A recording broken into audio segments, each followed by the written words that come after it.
hope is one of the most powerful words in any language. No matter how difficult your situation in life, if you have hope, you can make it. But in a country or situation like ours where life is getting more difficult, where can we find real hope? Stay with us and find the answer on A Word of Hope with Bishop David Sobrepeña.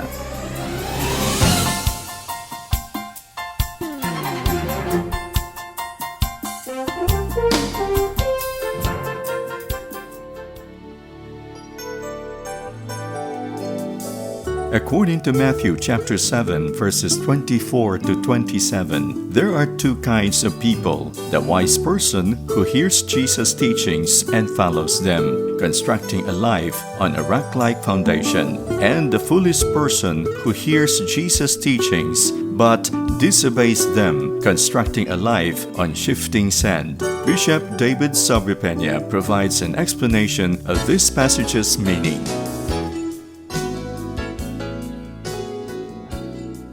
Matthew chapter 7, verse 24 to 27. Therefore, whoever hears these sayings of mine and does them, I will liken him to a wise man who built his house on the rock. And the rain descended, the floods came, and the winds blew and beat on that house, and it did not fall, for it was founded on the rock.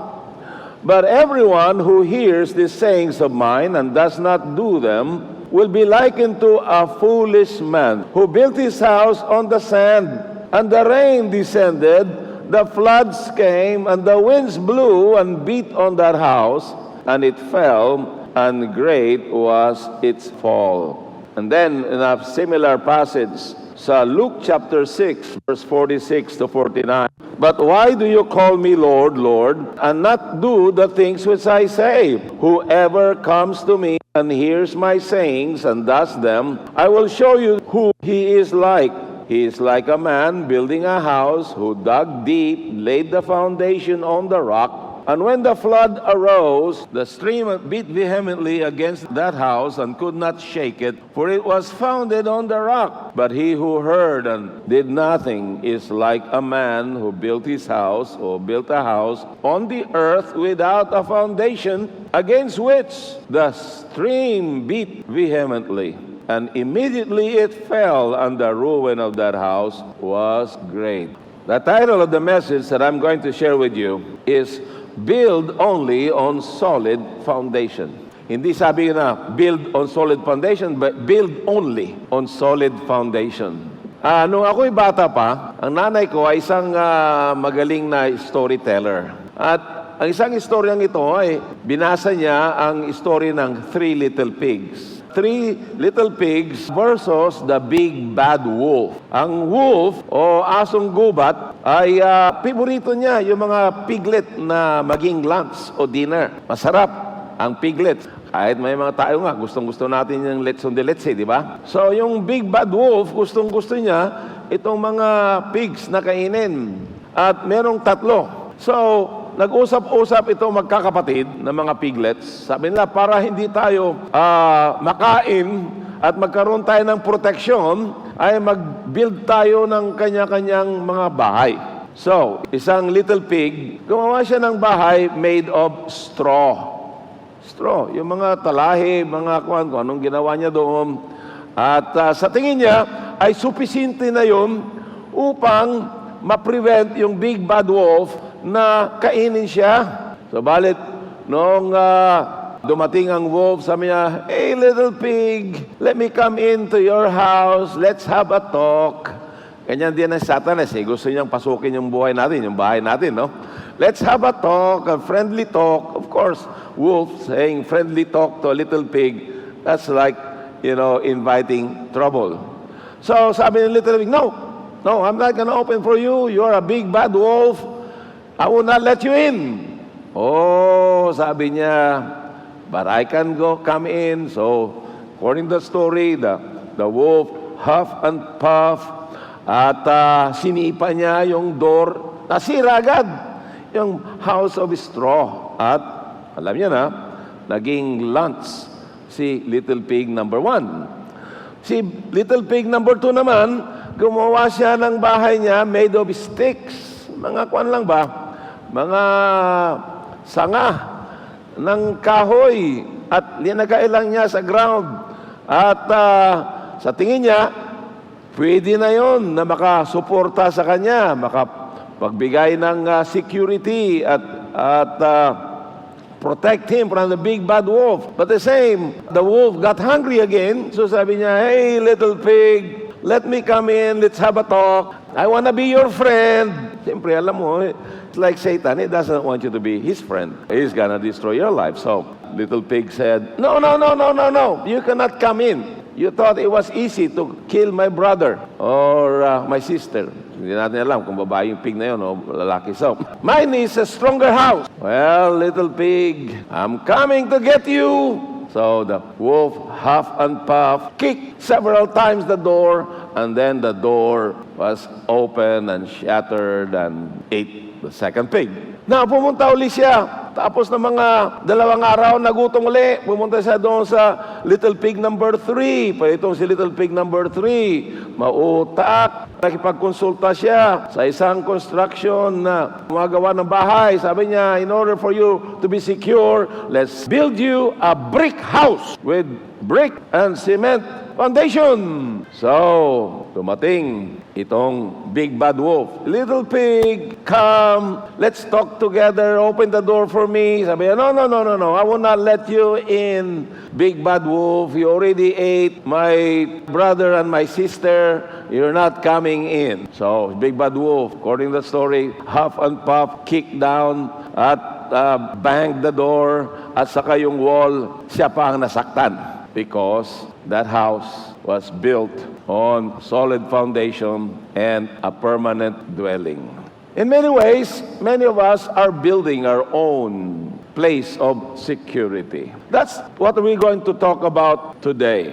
Dito sa chapter 7 ng book of Matthew, Jesus was wrapping up his Sermon on the Mount, the best teaching that he has given to the world in the Sermon on the Mount. So habang nirarap up na ng Panginoon, nagko-conclusion na siya sa kanyang magandang sermon, ay ito yung ginamit niyang talinhaga as part of his conclusion, na merong 2 klaseng mga tao, the foolish and the wise. Jesus teaches us the contrast between a wise and a foolish builder.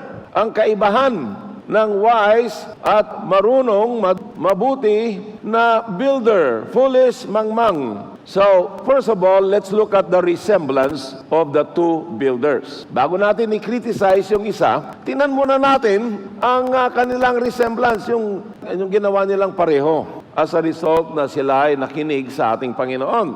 Both heard the great teacher, Jesus Christ. Narinig nila, the late Billy Graham, mga Pat Robertson at mga malalaking mga preachers sa television, na-impress sila. They are impressed. Sabi nila, what a sermon! Napakagaling na sermon yan. So both were impressed greatly by what they heard. And they heard it enough to understand na naunawaan nila yung kanilang napakinggan. And because they understood what they have heard, they both saw the need and importance to build a house. Nakita nila yung pangangailangan nila na magpatayo ng kanya-kanyang bahay o tahanan o tirahan. Because it's important to have a place where you feel safe, important to have a place where you feel secure. So both of them built their own. And then, another resemblance though, is both buildings were exposed to storms. Itong parehong building na ito ay talagang sinalanta sila ng bagyo, tinamaan ng bagyo. So we could say that even for the foolish builder, you can commend him to having heard the words of Jesus, having been impressed and put to action kung ano yung gusto niyang ipatayo. But then, like in the parable and in real life, there will always be storms. There will be trials. There will be a typhoon, literally. So, our life, whatever we build, will be exposed to a storm, just like Now, dahil sa baha, may mga lumubog na mga bahay, may mga bahay na swept ng storm. Both trusted that what they built is sufficient for security. Meron pong isang malaking community sa Texas. Narinig na po niyo sa mga balita. It was destroyed completely because of flood. Hundreds of young people na nasa camp at sa community na nasira lahat ng mga building dahil sa pagragasa ng flash floods sa Texas. People trusted that what they have built is sufficient for security. And here is the truth and tragedy that we can learn from this part ng parable. All men trust in someone or something for support, both for present and for their future. People trust on money. People trust on material things. They trust on their possessions, on their talents, on natural abilities. They trust on their careers and relationship with a fellow human being, that they will be there, present, and for their future. Now, let's look at the contrast between the two builders. Ito na yung kaibahan nila, the contrast. One, in their personal character. Yung isa, binansagan siya ni Lord na foolish, mangmang, o kakulangan ng kaalaman. Hindi siya wise, foolish. And the foolish builder thinks only on what's immediate and resort to shortcuts in life. Resort to shortcuts. You know, he could have taken extra weeks or one month to build a strong foundation. Pero gusto niya yung madalian lang. Okay? Gusto niya kung ano yung mura. So yun ang kanyang pinatayo. There are many young people today, they shortcut their future by all kinds of wrong decisions sa kanilang buhay. Young people who is always concerned of what is the immediate. Marami tayo nakita on the moment, at this time. They are live from moment to moment for what excites them. But those shortcuts in life will come to help you ruin or destroy your future. In their personal character, yung si wise naman, yung may dunong, may kaalaman, based on observation in life, based on good decisions, thinks of what will last, pursues higher goals, long term, while the foolish only thinks and do what is short term, thinks of the long term, hindi lamang 1 month from now, but 1 year, 5 years, 10 years, 20 years from now, and longer. So that's what the wise pursues. In their practical life, the foolish man, the foolish builder, is a hearer of the word only. Nakikinig lang siya. Katulad po ng mga marami ngayong araw. Siguro, naanyayahan ng kaibigan, pinagustuhan lang si nanay at sa katatay, o kaibigan, o girlfriend, o boyfriend, na dumalo ng mga gawain, nakinig ng salita ng Diyos, napakinggan nila ang salita ng Diyos, dumaan dito sa kanang tainga, lumabas sa kaliwa. At pagkatapos, wala na. Hindi na pinag-iisipan. Hearer only. And mind you, Jesus was speaking to thousands of people during the Sermon on the Mount. Libo-libo ang nakinig sa ating Panginoon, pero karamihan sa kanila ay hearer only. At the same people na nakinig sa ating Panginoon, nung panahon na siya ay inaristo at pinapipili ni Pilato kung sino ang gusto nilang iligtas, si Barabas ba o si Jesus, sabi nila iligtas nila si Barabas. Anong gagawin kay Jesus? Yung napakarami ng mga nakinig kay Jesus, crucify him, sabi nila. Because they were only hearers of the word. Can I ask you a question? Are you a hearer only Christian? You come to church because it is cool to come to church. You come to church because your mother and father comes to church. You come to church because of some friends who are here. You come to church because of some contacts, but you are hearer only. I don't know. Only the Lord knows. Seldom attend church services, many only when convenient to hear. They're impressed, but then They just don't do anything about it for their life. The truth and tragedy. So many people belong to this category, hearers only. Tagapakinig lamang sila ng salita ng Diyos, ng gospel ng ating Panginoon. Walang pagbabago.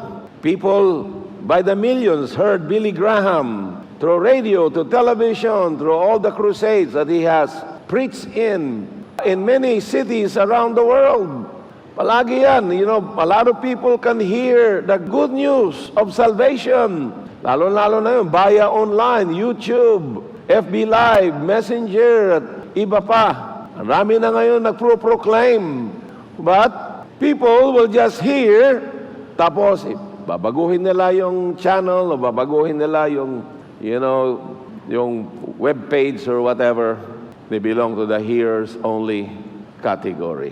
However, the wise in his practical life, nasabi siyang wise because he is a doer of the word. How so?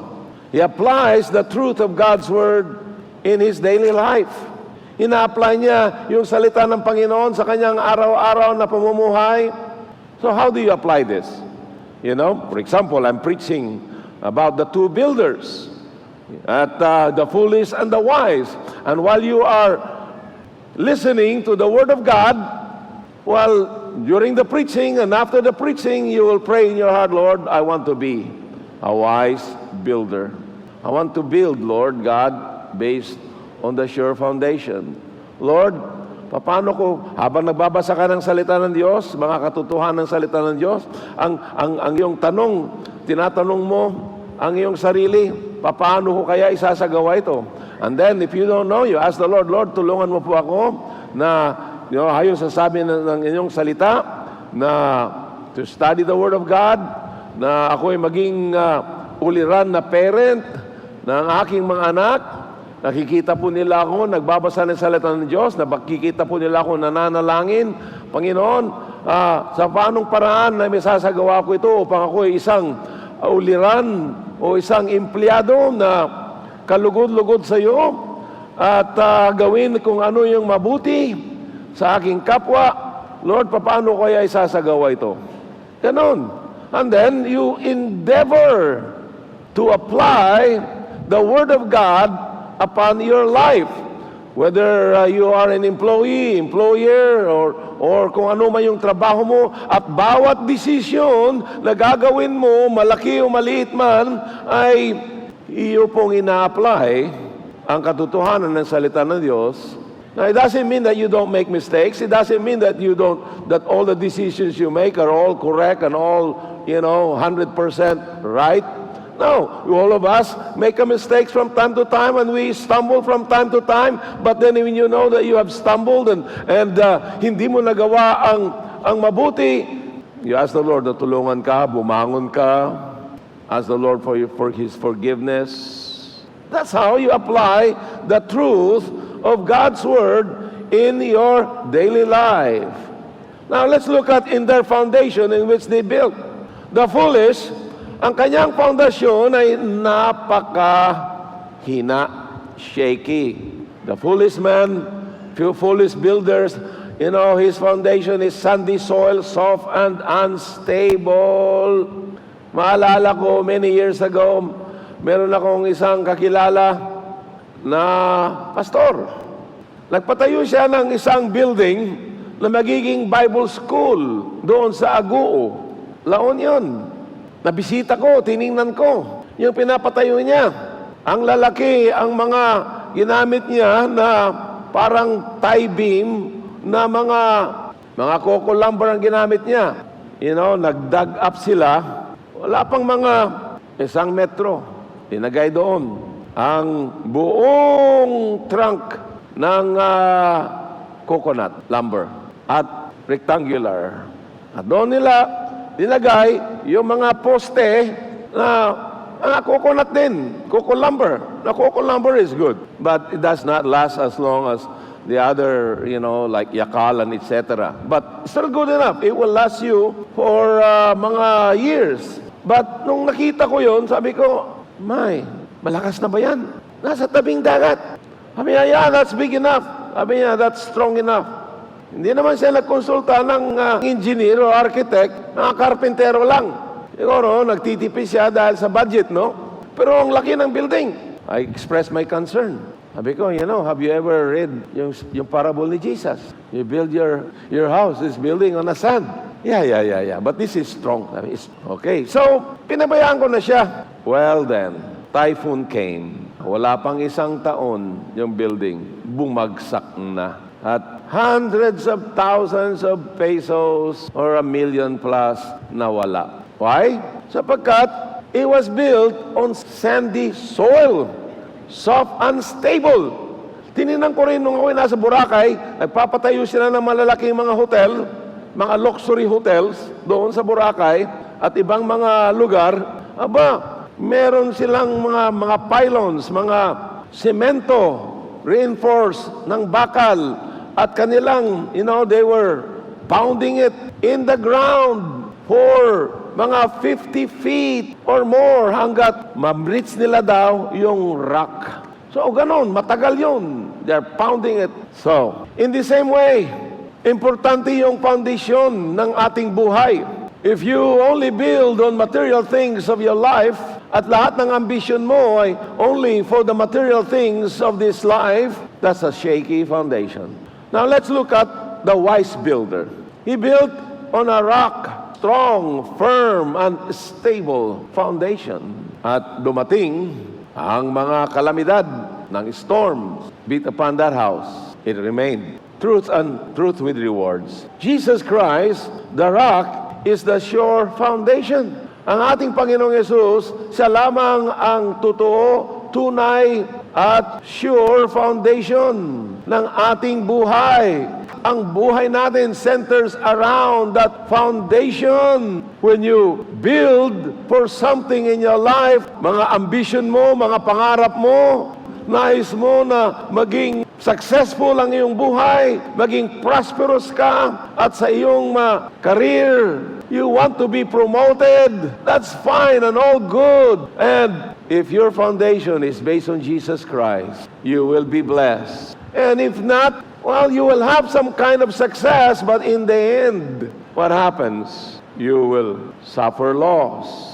So makikita po natin, mga kapatid, mga magulang, mga young people, build your life on solid foundation. Yung iyong pangarap sa buhay, italaga mo sa Panginoon. Yung iyong pag-aaral, italaga mo sa Panginoon. Yung pag-start mo ng negosyo o ano mang bagay sa iyong buhay, make Jesus the sure foundation of your marriage, the sure foundation ng iyong business, the sure foundation of your practice in life, and your life will be secure. Now let's look at in their destiny. The foolish builder, destruction and eternal loss. At nakita ko po ito sa mga buhay ng mga maraming tao. Iba, nababasa natin sa dyaryo, mga buhay ng mga artista, mga tanyag, mga mayaman, na wala silang pangangailangan. Just like during the financial meltdown of 1997, 1998 ba yun? And then there's another one, 2007, 2008. Ilang mga bilyonaryo, nung nakita nila na nag-dwindle yung kanilang pera, they committed suicide. Merong isa, pangalan niya si Rene Thierry Velouche. Talagang binasa ko po ang istorya nito. Maaari niyo pong i-google. Okay? Si Rene Thierry Velouche ay Frenchman po ito. But he has a big business in New York. At siya ay naging biktima ng the biggest scam in America and in the world. Naging biktima siya ni Bernie Madoff ng hundreds and hundreds of millions of dollars. At ito si Rene Thierry Velouche ay meron siyang magarang penthouse na opisina. At he was taking care, minamanage niya ang family wealth. Nandoon lahat, siya ang manager ng family wealth. Nanggaling sa kanilang mga parents at parents ng kanyang parents, grandparents at para sa kanyang mga kapatid. So, this was in billions of dollars. Napeki siya ni Bernie Madoff. At talagang tuwang-tuwa siya na magandang investment kasi ganyan ang pyramidal scheme. Yung una mga investor, sila yung maraming kinikita. But in the end, kasi dudouble nila yan, naengganyo sila because of greed. Anong ganon. Noong na-discover na si Bernie Madoff was a fraud, bumagsak ang empire ng maraming mga mayayaman katulad ni Rene Thierry Beluchet. At anong ginawa niya? Nung nawala na yung pera niya, sumulat siya sa kanyang pamilya, sorry, nawala yung ating pera. At ang ginawa niya sa kanyang opisina, nilaslas niya yung kanyang dalawa. At hinintay na lang niya na mamatay siya. Why? Because he built his life on a shaky foundation, built on riches. Riches and money will not last forever. It may last you a lifetime. In their destiny, itong si Wise stock is about preservation, an eternal reward. Kung ang Panginoon ang pundasyon ng iyong buhay at lahat ng bagay na ipinundir mo, na iyong pinatayo, from that foundation, you founded your life, you founded your career, you founded your business, you founded your family, you founded everything. Ang foundation ng lahat sa buhay mo, and even in the future, is on Jesus Christ. You will have preservation in this life, in this present life, and you will have eternal reward in the life to come. So thirdly, build only on solid foundation. Ito yung leksyon na dapat natin alam. Wala nang ibang fondasyon pa kung saan tayo magpapatayo para sa ating buhay. Hindi lamang foundation ng ating tinitirahan ngayon. Yung nakita ko, mayroong nga isang building na nakita ko, tinamaan ng malakas na ulan at flood. At dahil dumaan doon ang flood waters, makikita mo na yung parte ng foundation, makikita mo exposed yung mga tie beam. Subalit, yung bahay ay hindi natumba sapagkat solid yung foundation.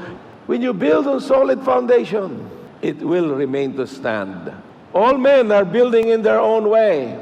There will always be two classifications, the wise and the foolish. So, mga batid, mga magulang, mga young people today, gawin mo na ang ating Panginoon ang pundasyon ng iyong buhay. And watch how the Lord is going to bless you, lead you, guide you. Build your foundation upon the Lord Jesus Christ. So God's requirement is to be a practical believer, a doer or practice the Word of God upon your life. Sabi po ng Apostol Pablo sa 1 Corinthians chapter 3 verse 11, "For no other foundation can anyone lay than that which is laid, which is Jesus Christ." So ano man mangyari sa buhay mo, magunaw man ang mundo, your future, your life is secured. Money comes and goes. And many friends, they come and go. You may be disappointed in this life due to some relationships that you may have had, o mga properties, mga kayamanan. You base your decision based on the solid rock, the Lord Jesus Christ. Because material things may come and go. They are just like sifting sand. I believe that the Holy Spirit is speaking in your hearts this very moment about your need of Jesus Christ as personal Lord and Savior. I want you to pray this prayer sincerely. Lord Jesus, patawarin mo po ako sa aking mga kasalanan. Tinatanggap kita bilang sarili kong tagapagligtas at Panginoon ng aking buhay. Ako po ay naniniwala na ikaw ay napaako sa krus dahil sa aking kasalanan, namatay, subalit na buhay na maguli upang bigyan ako ng bagong buhay at pag-asa sa buhay na walang hanggan. Sabihin mo, Lord, I thank you for saving my soul. This I pray in Jesus' name. Amen. If you prayed that prayer, we believed you got born again. Please let us know by texting 0999-955-4211 or follow us on Facebook. You may also visit our website www.wordofhope.ph. A Word of Hope can be heard on Fridays, Saturdays, and Sundays at 8 p.m. to 8:30 p.m. That's Fridays, Saturdays, and Sundays at 8 p.m. to 8:30 p.m. here at 702 DZAS, Agapay ng Sambayanan.